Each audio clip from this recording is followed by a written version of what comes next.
안녕하세요. 범블한 목도파입니다. 구독과 좋아요, 알림 설정, 회원가입 부탁드리겠습니다. 오, 돈방석에 한번 앉아보자. 로또 분양에 6만 명이 우르르 쏟아졌습니다.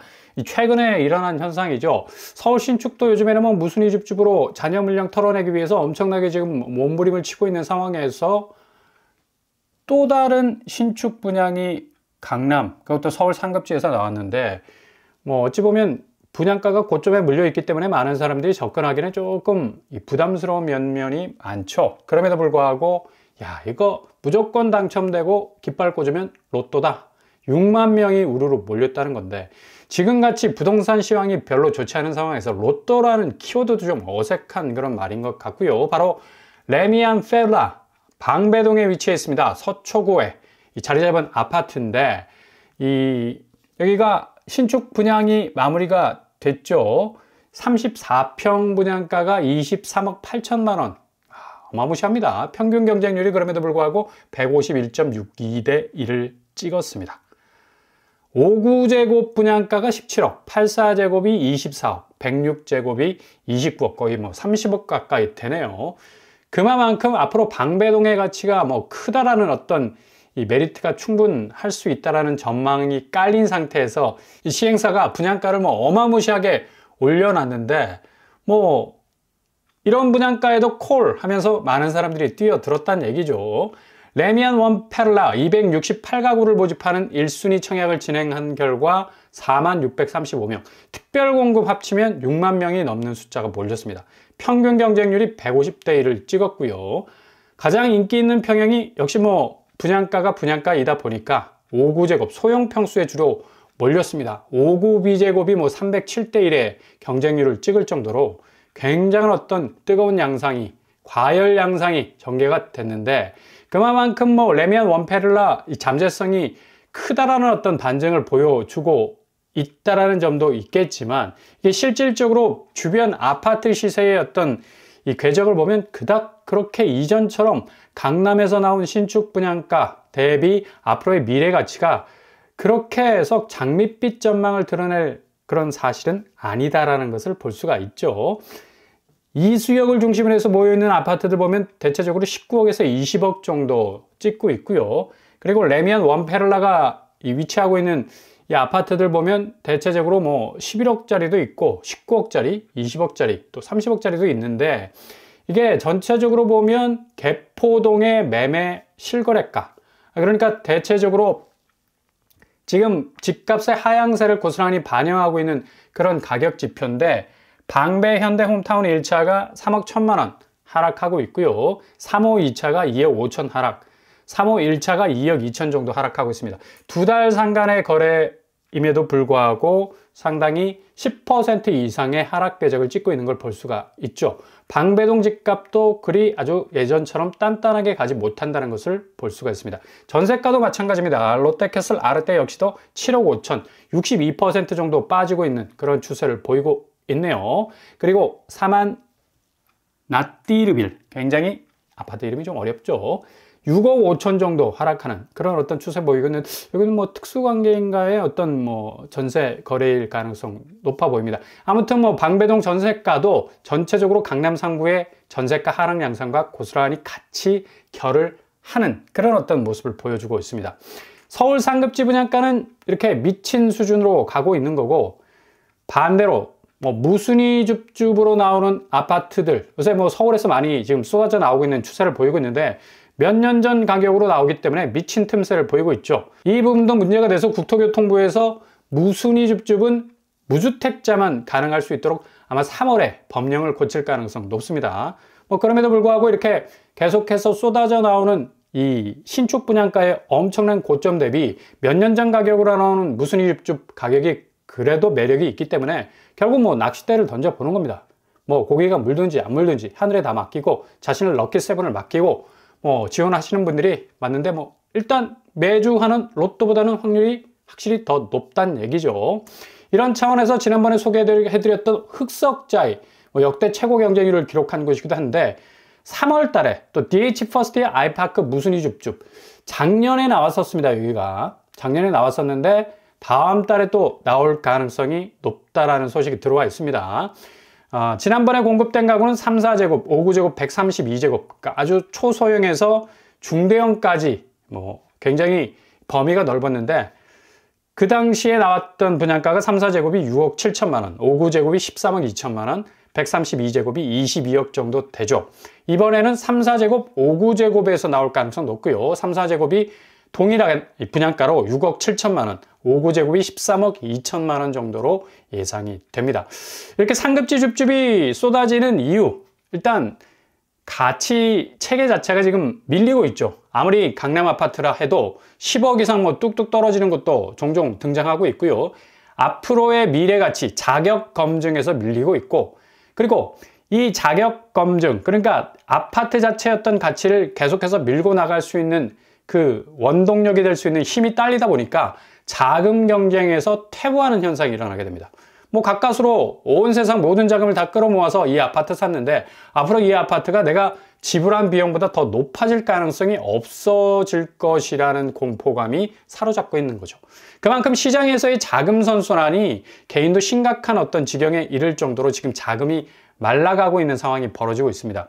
이렇게 3월에 쏟아지는 무순위 물량은 더욱 증가세를 보일 것 같고요. 특히 서울에서 몇 년 전 나왔던 가격으로 나올 것으로 보여서 아마 유주택자들이 도전할 수 있는 마지노선이 될 것 같습니다. 3월부터 무주택자만 무순위 지원이 가능하기 때문이죠.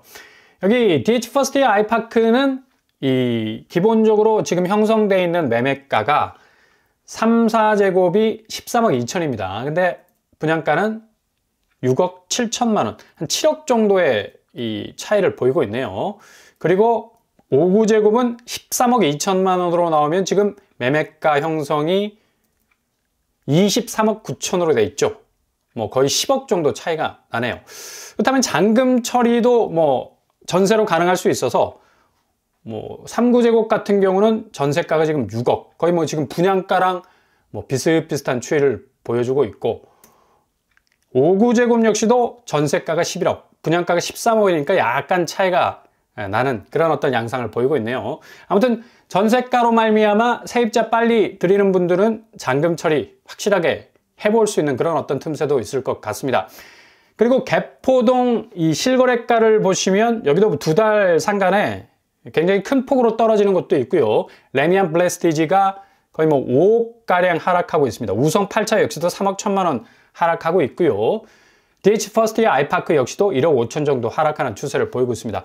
강남임에도 불구하고 전체적인 서울의 하락세와 동반해서 같이 가는 걸 볼 수가 있죠. 개포동 전세가 역시도 마찬가지고요. 189, 8억 8천 정도, 52% 정도 빠지는 추세를 고스란히 보이고 있습니다. 역시 강남구도 전세가가 만만치 않게 지금 하향세 궤적을 그리고 있다는 걸 여과 없이 보여주고 있는 거죠. 일단 뭐 전세가로 분양가를 대체할 수 있는 이 상급지 매력 포인트가 있다라는 사실이고, 결국 잔금 시에 세입자를 얼마나 빨리 들이느냐가 자금을 선순환시킬 수 있는 포인트가 될 수가 있겠네요. 확실히 뭐 똔똔할 수 있는 곳이 선호도가 높은 건 사실이고요. 가장 저가에 그리고 저지점에서 진입을 한다면 뭐 상급지 하락세임에도 불구하고 굉장히 뭐 단단한 가치 시스템을 가질 수 있는 그런 어떤 또 아파트가 될 수 있는 그런 메리트가 있을 수 있겠습니다. 그리고 또 한 곳, 내일 모레 세종 힐스테이트 리버파크, 당초에 2월 6일 날 7단지 8단지 묶어서 무순위 줍줍 청약이 시작될 예정이었는데 급하게 청약홈에서 오늘 공지를 띄웠습니다. 8단지 7단지 따로따로 접수일자 받습니다. 참고하시고요. 8단지는 2월 6일 목요일 날 접수를 받게 되고요. 7단지는 2월 7일 금요일 날 받게 됩니다. 청약 접수일 변경 안내 잘 참고를 해보시면 되겠고요. 같은 단지는 중복 청약 불가고요. 서로 다른 단지, 7단지, 8단지 따로따로 중복 청약이 가능한 그런 부분이 있습니다. 부부도 가능하고 세대원도 가능합니다. 일단 비규제 지역이라는 장점이 있기 때문에 발표일이 같아도 중복 청약 가능하다는 사실 기억하실 수 있길 바랍니다.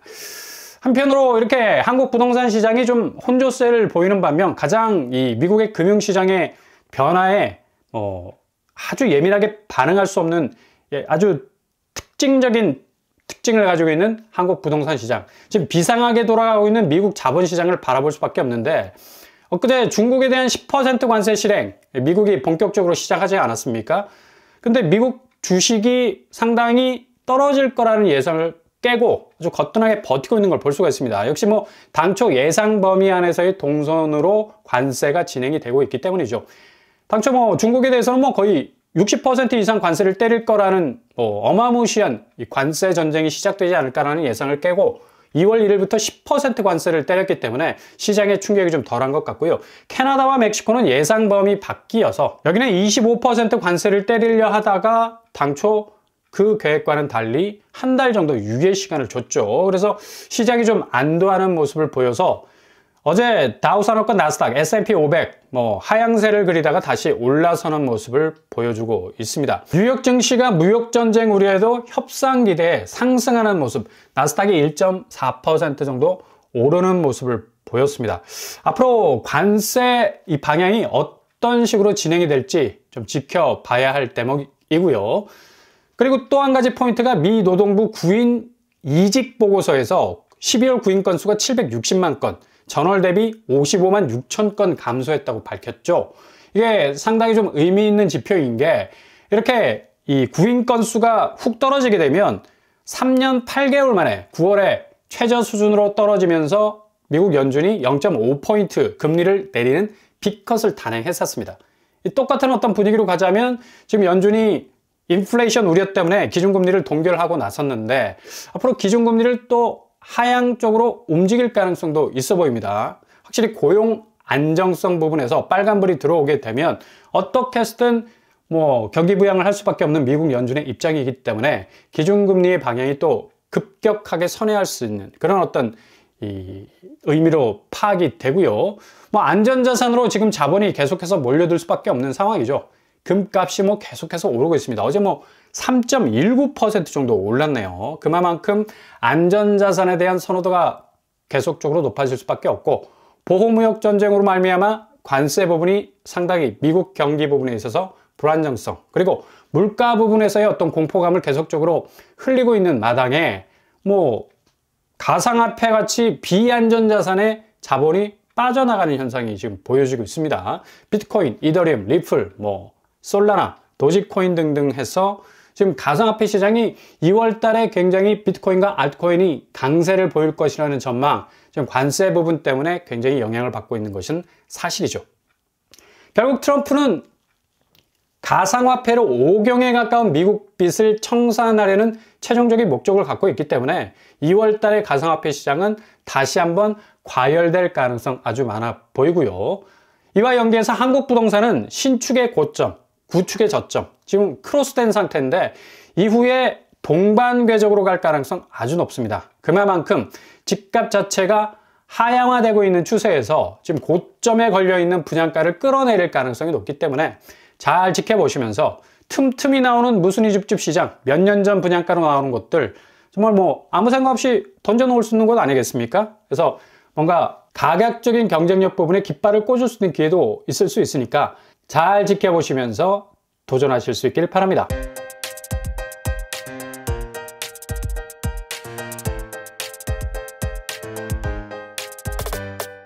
오늘의 부동산 캐릭터처, 결국 지금 트럼프의 관세 정책이 살짝 지금 혼조세라고 가고 있습니다. 중국에 대해서는 10% 관세 때렸는데 캐나다와 멕시코에 대해서는 한 달 유예 결정을 내렸어요. 그리고 이런 여파로 인해서 증시는 조금 단단하게 올라서는 그런 어떤 측면이 있는데 가상화폐가 날아가는 그런 어떤 양상으로 가고 있습니다. 어차피 트럼프의 목적은 가상화폐로 미국의 부채 문제를 해결할 생각이기 때문에 잠시 잠깐의 혼조세를 딛고 다시 올라설 가능성 많습니다. 이런 어떤 영향을 고스란히 받는 한국 자산시장의 부동산 시장, 아파트 시장은 계속해서 거래 절벽으로 인해서 거래 수요도 떨어지고 거래량 떨어지고 거래가도 떨어지는 그런 어떤 양상으로 지속이 될 가능성 높고요. 이런 와중에 뭔가 틈새를 발견할 수 있는 이 좋은 곳들 정말 매의 눈으로 지켜보시면서 골든타임 노리실 수 있길 바랍니다. 오늘도 응원합니다. 항상 여러분의 길이 꽃길만 되실 수 있길 바랍니다. 이상으로 빰뿌람 복독발 마치겠습니다. 구독과 좋아요 부탁드립니다. 감사합니다.